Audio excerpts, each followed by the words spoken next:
Hey you guys, what's up? Welcome back to my channel. So today we have a little bit of a fun, it's a try-on haul. It's a try-on haul. I have a bunch of new stuff and I'm going to try it on. Listen, so I've been trying not to buy too much new makeup lately, which is why I haven't really had any new makeup videos or anything like that. You know how it is when you've been living on student loans and they're starting to run out, but I don't start work till July. So I've been trying not to buy as much kind of unnecessary stuff. However, the Sephora sale happened and I would be remiss if I didn't grab a couple of things, okay? So this is certainly not my most impressive ever Sephora haul, but I do have some new things that I want to try out and that I want to show to you guys. So that is what we'll be doing today. I have my little beverage, Diet Dr. Pepper. So grab yourself a beverage, leave a like on this video if you're into it, and let's get going. I literally never buy new eyeshadow primer, so I'm just going to use my standard Ulta Beauty matte eyeshadow primer that I am literally never not using. So for eyeshadow, I picked up this Sephora Precious Gemstones palette. It is in the colorway Pearl, and I think it's really cute. It's pretty simple, neutral, leaning a little bit cool kind of tones. I thought this would be a good thing to pick up for a couple of reasons. Number one, if you know, you know, the Sephora collection runs 30% off during these sales, so this ended up being like 10 bucks. Secondly, I want to say Stephanie Marie wearing a look with this palette in one of her videos, and I was just gagged because it looked amazing and I could not believe that this is what she was wearing. But we're going to try it out and see if it really is that good. So I'm going to start by taking this kind of close to my skin tone, to be honest, matte, and just kind of setting down all over my primer with it. It occurs to me that this has a mirror in it. That might be easier. I'm doing great. Don't worry about me. Can you tell that having absolutely nothing to do and nothing to think about is kind of like rotting my brain? Honestly, in a way, I'm really excited to start thinking about medicine again, because I feel like my brain is just getting smaller and smaller every day. Next, I'm going to take this lighter matte brown color and just run that through my crease. This is going to be a pretty simple look. I don't really want to do anything too fancy. It's pretty blendable, pretty smooth, but also not so ultra pigmented that you have to be worried about leaving a huge dot on your eye. The darker shade is going to be kind of the real test. But as far as just transition shades go, that one's really nice. So I like that. Next, obviously, I'm going to take a smaller crease brush and that darker brown and deepen up the crease a little bit. Like I said, nothing complicated. I don't really want it to end up super smoky, but sometimes things just go in that direction. So I thought it was going to start going that direction, but that shade ended up being pretty blendable. Again, it's not ultra pigmented, so I feel like it's pretty approachable. I feel like this is the kind of eyeshadow I would call just idiot proof. I really feel like this would be very difficult to screw up. Very beginner friendly palette. If you're kind of intimidated by eyeshadow looks, this formula seems like it would be really good for that. I mean, I feel like that looks really nice. It took me almost no effort, and that dark shade did not overwhelm the eye, even though I dipped in a couple of times. But it's not like you can't see it at all. It's not like it doesn't have any pigment. I feel like you could go there. You could take it in a smoky direction, but I didn't really want to, and it didn't kind of just happen. I don't know. I'm not mad at that. I am not mad at that. I'm going to add a little bit more of that transition shade, just kind of blend it all together. I'm into it. So the thing that I saw Stephanie Marie wearing that immediately drew me to this palette was this gorgeous duochrome shade. I don't even really know if you can tell how duochromatic it is. It's got this taupey gray-brown base with blue reflects, and I love a blue-brown duochrome. I just do. I'm a sucker. I like the simple stuff. Look at that. Ooh, it's pretty. I like it. Let's see how it looks on. Big moment. Oh, yeah. It's not look, this is not multi-chromes that you're buying from indie brands or anything like that. This is nothing crazy. But for a day-to-day, office-appropriate duochrome, that is not bad. It's reasonably shiny, in my opinion, but also not like super dramatic. So if you're the kind of girl like me who loves a duochrome moment, but doesn't want to go too far, this is really nice. I'm into this. I like this. This seems like it would make a really good travel palette. The one thing that I kind of feel like I'd be missing is like a punchy, like glitter shade. But I have so many glittery shades in my singles drawer that I could easily just top this with glitter, you know? I dig it. I like how it looks. That was very easy to put together. So that should be good on the eyes for now. I will finish them off in a little bit, but let's move on to complexion. So I did buy a primer, and yeah, it's another glowy all over the face base type thing. Look, I know I have so many of these, but I just can't get enough.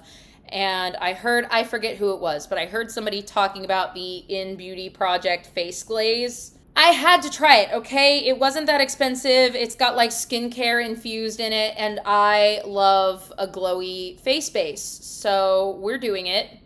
Pouring out a little bit into the fingers. Let's see how it looks.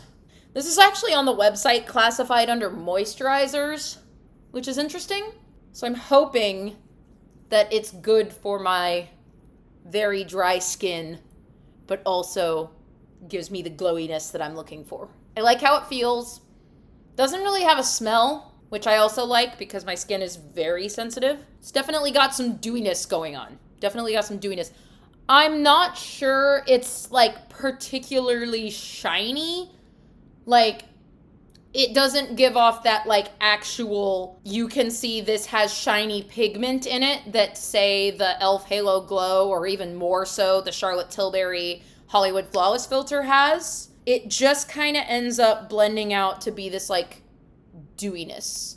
And I like that. I see why it's in the moisturizer section though. I think calling this a cosmetic would be a little bit misleading because it really is just kind of a thing that makes your skin look extra dewy. It does feel moisturizing though. Also, it feels kind of smoothing. Like I feel like my face feels smoother. I definitely want to use this more. I'm intrigued. I'm not mad at this. I need to see how it plays with some of the foundations I wear the most, so I'll keep you posted. While I let that sink into the skin a little bit, I'm going to put gel in my brows, and I bought a mini of the ABH new Brow Freeze Gel. There it is. So I've talked about the original Brow Freeze on this channel before. I really, really like it. I always like how my brows turn out when I use it. So of course, when I found out that there was going to be a gel form in a little tube that kind of makes traveling with it easier, I was like, heck yeah, I'm in. So it has a kind of interesting shaped wand. It's kind of like a paddle. It's really thin on one side and then it's like flat. And it's got these little bristle combs. One side's pretty short and one side's longer. The wand reminds me a little bit of the L'Oreal Telescopic Lift Mascara that everybody was freaking out about, you know? It reminds me a little bit of that. Ooh, Lord, I should have trimmed my eyebrows before this. I am so sorry. It is making that In Beauty face glaze pill up a little bit. That's not the face glaze's fault. Some things do that when they mix with brow gel. I could see you using a lot of product kind of by accident just because of how much gets stuck on that paddle thing. So I don't know if the mini is going to turn out to be kind of a worthwhile investment. We'll see. That being said, if it's amazing, I'll just go buy the full-size one. It went on really easily, super easy to apply. Let's see if it's sticking. Yup, the brows are sticking. Push down, they are flat on the face if you're into the laminated kind of look. But one thing that I like so much about Brow Freeze is that they don't necessarily stay stuck to your face. Like, they stay held up, but they don't stay, like, completely flat against your face. You get a little bit of that fluffiness back if you run a spoolie through them. So far, it's behaving very similarly to the Brow Freeze that comes in a compact, but we will see how it plays with my other brow products. Before that, we are going to do foundation. I've been talking about picking up this foundation for the longest. I feel like every time I've talked about foundation in the last, 6 months, I've been like, but my next high-end foundation purchase is going to be this one. It's the Haus Labs Triclone Skin Tech Foundation. I have been waiting to try this for so long. I feel like this is everybody's current favorite foundation, and I've just been living under a rock. So, super excited. I will say, for the sake of full disclosure, I did try this one time before now because I just couldn't stop myself. And I liked it. I feel like it gave what I like in a foundation, but I'm excited to try it again. It has a really thin formula, which is something I love in a foundation. I'm big on like serum-y textures because I feel like they emphasize texture on the skin less and they blend a lot easier. I did great on the shade match, by the way. Very proud of myself for that. So I'm going to start with like a pump and a half because one pump wasn't quite enough. It is, I would say, a medium coverage, like a true medium coverage. It's definitely not full on the first pass. You see how thin it is? Like how easily that spreads out? I love that. Didn't I eat with that shade match? God, good job me. For once. If you are wondering, I am wearing shade 70N, I think, or 70 neutral. 70 fair neutral. The one thing I noticed about it when I used it the first time was just that, like I said, it's pretty true medium. If you are like me and you tend to struggle a little bit with redness, then the reddest areas are probably still going to poke through a little bit with just one really thin layer. But it also seemed to me like it was pretty easy to build up and add coverage in those areas. I don't necessarily think this will ever get to a full coverage. So if that's something that matters to you, I don't think this will really do that.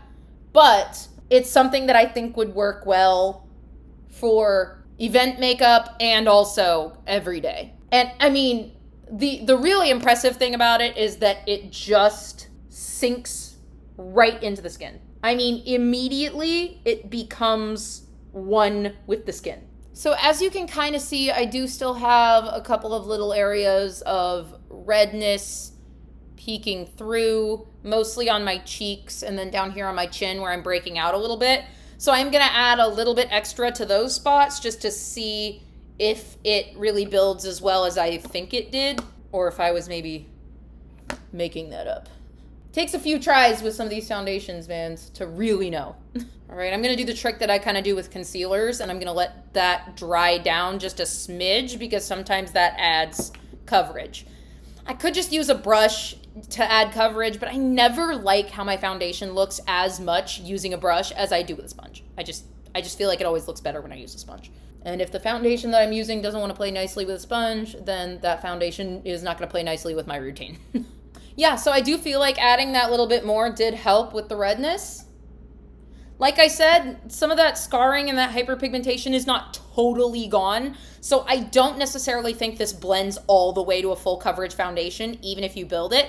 That being said, it's a pretty high medium coverage once you build it up. So unless you are somebody who has like glaring skin concerns and you want like a full glam foundation, I think this will take you anywhere from like light medium to high medium. But you're going to be in the medium range, if that makes sense.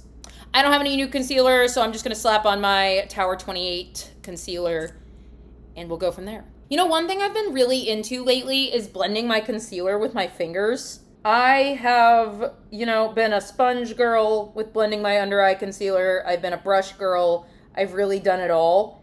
But I have found lately that I always like how it looks the best when it's blended in with my fingers.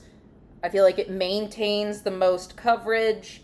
It melts into the skin easier. I don't know. I might end up on my brush kick again later. Okay, so concealer's on. Let's do a cream cheek products. I have a new cream bronzer and a new cream blush. Very exciting. So I have discussed on this channel before my abiding love for the Glossier Cloud Paint blushes. I think they're wonderful. They came out with a Cloud Paint bronzer, and I'm hype about it. So this is the Cloud Paint bronzer in the shade Sale. This is the lightest shade in the range, and I thought it looked really interesting for somebody who is as fair complected as I am. I think it's gonna be kind of a natural look. It is a very fair color. A very fair color. That being said, I am a very fair person, so I feel good about it. Just to show you kind of how fair we're talking here, this is it blended out on my hand. Like, very little bit of a wash of bronze. But sometimes that's what us pale girlies need, all right? So I think how I'm going to go about this is I'm going to dot some on the back of my hand. This is how I generally apply the Cloud Paint blush. I'm just going to kind of gently dot some out on the back of my hand like so. Grab my cream bronzer brush and swirl it in there, and let's see. Ooh. Oh, it's just like a little bit of color. A little of this stuff goes a long way. However, I feel like maybe I'm going to apply it with my finger first and then blend it out because it is such a pale color. There we go. I think I like that application method better. Sometimes you got to play around and see what you like. And the difference in both sides? Very subtle. This is for like the pale girls. If I was wearing a foundation that did not match my skin as well, because some of my foundations are a little bit deeper than my natural skin tone, if I was wearing a foundation that was much deeper than this one, it would be, you wouldn't see it. You simply would not see it. So, a note for the girls who are considering the very, very pale shade. It seems to build pretty well. I feel like it built up on my forehead pretty decently. The lighting is also partially not doing it any favors because sometimes with stuff this light, it's really hard to see in bright lighting. That being said, looking at it here, number one, it definitely shows up. It's definitely there.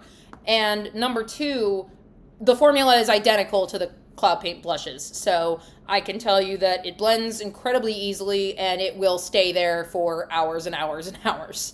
So if you are an exceedingly fair girly looking for a shade of cream bronzer that is not going to pull orange, because I feel like this is very true bronze on me, but very light bronze, Sale is probably a good shade for you. That being said, if you are even slightly deeper than me, I might go up a shade.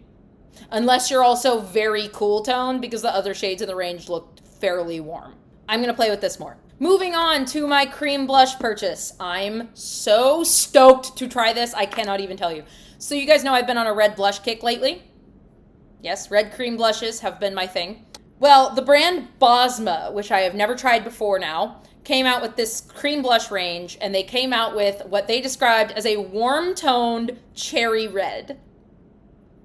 Say less. So the packaging of this is kind of fun. It goes like this, and that is the blush. Stoked to try this.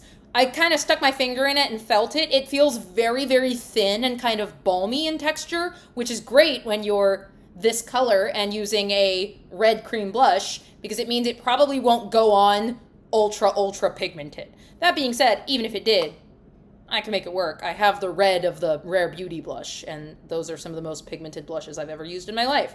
So we make it work. So see, I tapped my cream blush brush in there, and it's just kind of a wash. Oh, yeah. Yeah. It's so thin. Like, it doesn't feel like I'm putting cream on my face. It feels like I'm literally just depositing pure pigment. It blends so easy. I know I just did my video on my 10 blush picks, and I know it's kind of too soon to tell, but this is cruising toward honorable mention, at least. Like, the buildable nature of the pigment in this, the way that it goes on really lightly at first, but you can just keep tapping it on there. The color is exactly what I've been going for with the red cream blushes. Am I starting to get carried away? Maybe. I don't care.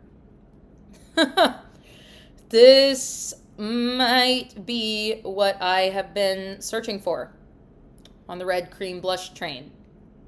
This might be it. I might have found the one, you guys. Been into taking it up under my eyes to kind of color correct some of the dark circles. Yeah, I want to slather my face in that. You saw that happen. You watched that happen. I don't need to say anything. I don't need to say anything more. Yeah. Okay, next. I'm going to go ahead and powder my under eyes and then dust some finishing powder all over my face. I'm going to go with the 1-2 combo that I've been using for a while because I want to give the foundation the best chance. So Givenchy Prisme Libre under my eyes, and then my tried and true Kosas Cloud Set dusted all over the face. BRB. Okay, so powders are on. And for me, I think the fairest and truest way for me to judge any foundation is after I've put the Kosas finishing powder on top. because I love how that makes every single thing look. So, I'm going to use this mirror. Verdict on the foundation. Obviously, I can't give you anything about wear yet because I just put it on, but it looks beautiful.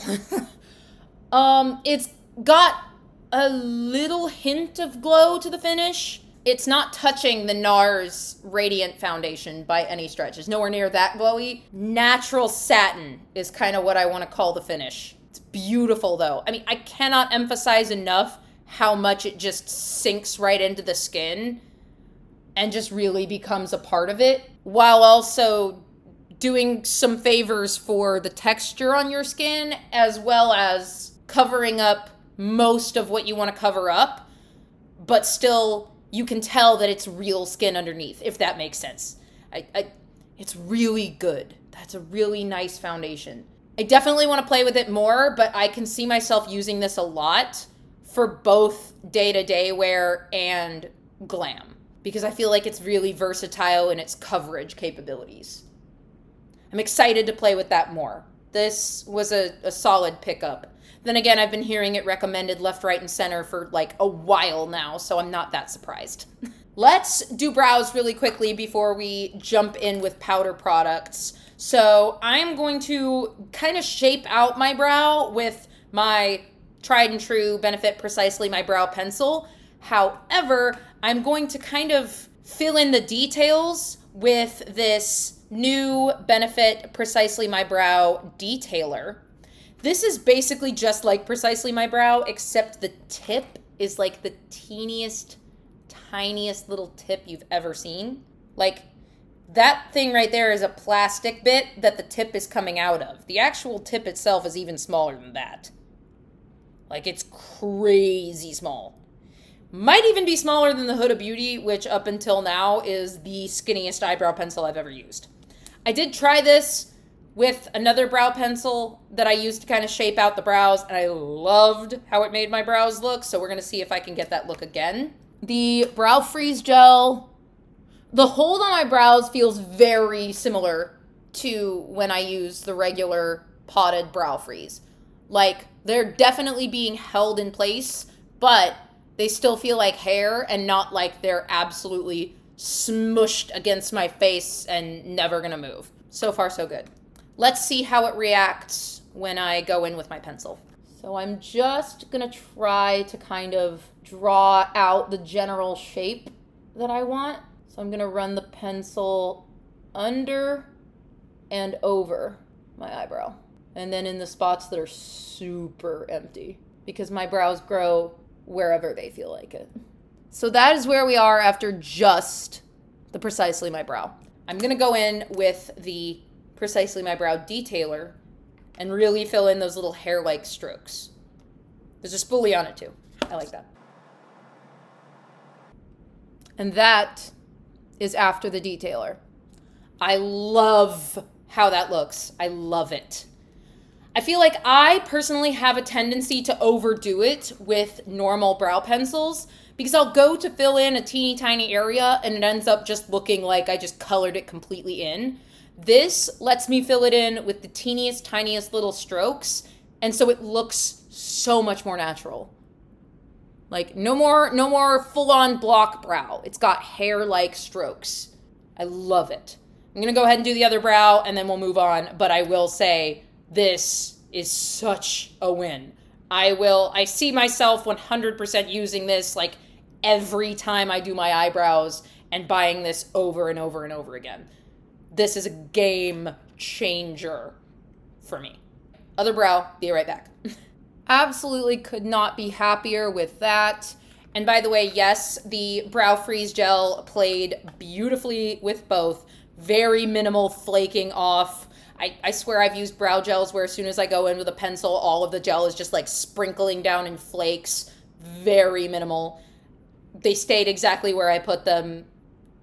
No notes. This is just as good as Brow Freeze. Honestly, I would say you could easily get either one depending on what kind of format of brow gel you tend to prefer, in a tube or in a little compact. They both work amazing. Let me go ahead and finish up the eye look before we finish off the face. I'm going to take some of this light colored shade up here and just dust that on my brow bone to kind of highlight it a little. Why not?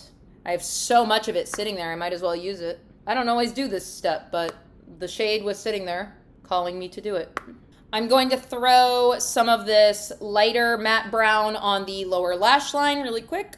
And I used the brush that had the darker brown on it, actually, so it ended up kind of being a mix of the two. And again, just kind of foolproof. Blends out really, really easily.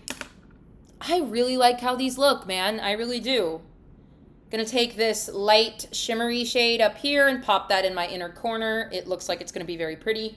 It is. It's very shiny. Very shiny. Jeez, like almost too shiny. I almost want to scale it back a bit. Jeez. Like took over the eye look. I was not expecting that. Dang, Sephora. I don't know. I've tried Sephora collection eyeshadows in the past and I was just never really that impressed, but I really like this. Like as a day-to-day eyeshadow palette, like for travel, for like any professional stuff, this is a keeper. Honestly, I would say, like, if you wanted it badly enough, you could get your hands on it right now. It's only $15 full price. But if you wait until the next sale, you can get this for $10. That's a steal. This is such a nice little palette. So, let's finish off the cheeks. I don't have any new powder bronzer, so I just pulled out my trusty Physicians Formula Butter Bronzer, and I'm just going to slap that on really quick. And you know what's kind of interesting is I've always seen the Physicians Formula as a really good shade for me. But even that pulls slightly orange compared to just the Glossier. I mean, it really is like the most neutral bronzer for the fair girls that I think I've ever tried, probably. So if that's something that matters to you, highly recommend. Powder blush, I do have a new find. Really excited about this. And if you've been keeping up with new releases and you know anything about me and the things that I like, you could probably already guess. I picked up one of the Rare Beauty powder blushes because they're shiny. She did shimmery powder blushes in the same kind of compact as the highlighter, which is one of my current favorite highlighter formulas. So of course I had to pick it up. Now, do my cheeks really need any more pigment? No, that red blush is absolutely killing, absolutely serving right now. However, I love blush, so we're doing it anyway. This is the Rare Beauty powder blush in the shade Joy, which I also have in the liquid form. It is the corally peachy kind of shade. Look how pretty that is. Ugh. We're going to do a light dusting, because this is fairly pigmented, and really I just kind of want the luminosity on the cheek more than the pigment. So we're gonna take a fluffier blush brush and like really be gentle with our application here. So we will lightly tap off the extra. Why did I put that palette away? I was using the mirror. Oh, and it just adds that little bit of warmth and shine. You see that? It's a little warmer than the other side now. And it's got that beautiful shininess. Oh, so good. It's really, really gorgeous. Love the shade, love the luminosity, just love. I can see myself using this as a topper for like every blush in my collection because it just has that gorgeous luminosity. And if I'm gonna do anything to a blush, I'm gonna try to warm it up. And this is basically gonna be my make it warm blush lighter. Love it, I think it's stunning, no notes. Rare Beauty killed it again, as usual. I don't have a new highlighter, and I didn't pull a highlighter because the face glaze is also advertised as being able to use it as a highlighter. I am going to try that with the knowledge, however, that I am putting this on top of powder, so it might not turn out that great. I'm just curious, and we're just playing around. So I'm squeezing out a little bit on my fingertip. Let's see what happens. Also keeping in mind that, like I said before, this doesn't really have a ton of shiny pigment in it. It really is more just like dewy and wet. But we'll see how it plays. I mean, it looks very shiny here though. Like it creates the look of being very shiny. Ooh. See the difference? I actually like that. It doesn't look like it's picking anything up. Okay, in Beauty Project. Come on, moisturizer as highlighter. You gotta kind of tap gently though. I feel like it would probably disrupt the powder if I like tried to rub it in. But with gentle tapping motions, it looks really, really pretty. Dare I say this haul is a win? We have a couple more things to talk about, but so far, I might dare to say that this haul is a win all around. That being said, we have a few more things to talk about. Also from the Sephora collection, I picked up one of these 12-hour colorful pencils. I bought one of these before. I think the formula is really solid, and they were pretty affordable with the 30% off. This one is in the shade Flirting Game, and it's like a shimmery, taupey brown kind of color, like almost a little bit gray. It looks so gray there, but it's got a little bit of brown in it, and I think it'll go well with this look, so I'm gonna really quickly just kind of barely tight line the eye. Well, I meant to be tight lining, and then I goofed a smidge, but don't worry about that. Point is, I know that this is a good formula. It's a very pretty color, and I think it'll go really well with looks like the one from this palette. Next, I picked up a new mascara. I got a mini. Normally, I'm not a huge believer in high-end mascaras. However, this is a tubing mascara, and I've tried kind of the one that this is based on. I've tried the original Tartelette tubing mascara, and I really like that one. It's a very everyday friendly mascara. A little bit is just going to kind of add a little bit of length and blackness to the lashes that'll last all day. However, this is the Tartelette XL tubing mascara, and presumably it's going to add a little more length, volume, drama than the original did. The original is pretty strictly a kind of daytime mascara for me because as much as I really like the look it gives the lashes, it's pretty natural. This one I'm assuming is going to give a little more drama, so let's try it. Oh yeah. Right away, way more volume than the original. Ooh. And the length builds quick. Kind of have to be careful. I will say it's kind of hard to fully judge a tubing mascara right out the gate because I find they work the best after they've been open for a little while. At first, they can be a little bit clumpy, and I'm noticing that a little bit with this one. However, I'm not gonna hold that as a reason to believe that it's not a good tubing mascara because this is a very common problem. How did I get it on my forehead? This is a very common thing that happens with new tubing mascaras. I do really like how it made my eyelashes look. I got a little bit on my eyelid, and I'll deal with that, but they're very dramatic. Nothing like the original Tartelette tubing mascara. If you prefer a little bit of a toned down version of this, that one is the one you want. If you like drama, this is going to give it to you. I'm going to carefully put some on the bottom lashes.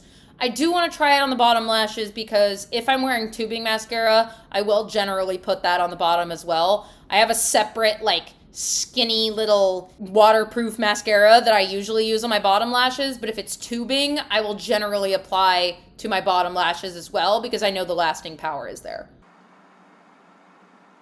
Yeah, if you're careful, you can definitely make that work. So far, not bad. I feel like I'm going to like this more as time goes on, so I will have to update you again in the future on how I feel about this mascara, but so far, it has a lot of promise.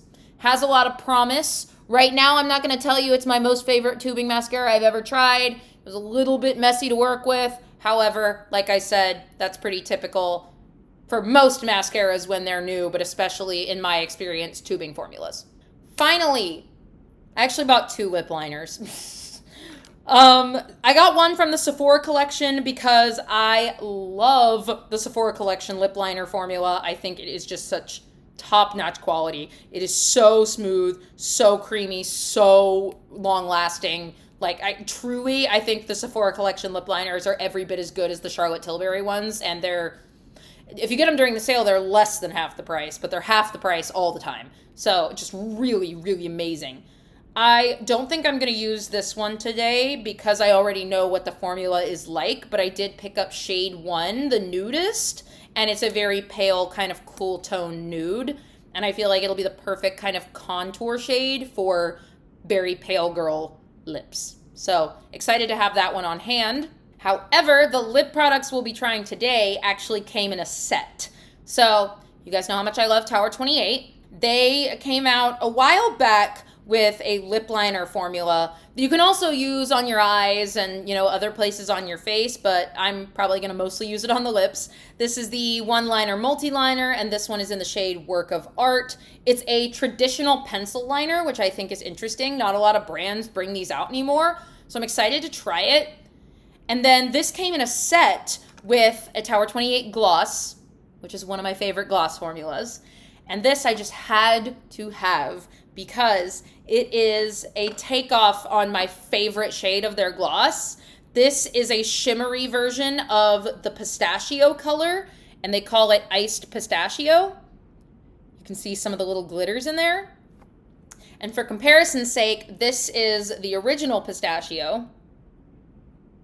So this one looks a little bit pinker. However, the shade of this might have changed a bit from me putting it on my lips with lip liner and then dunking it back in the tube. Possibly. However, to me, I think original pistachio is a touch more nude, and this one is a touch more pink. Only one way to find out, though. We're going to try it on. First, I'm going to line the lips with Work of Art. Oh my gosh. That is so pigmented. It's so pigmented.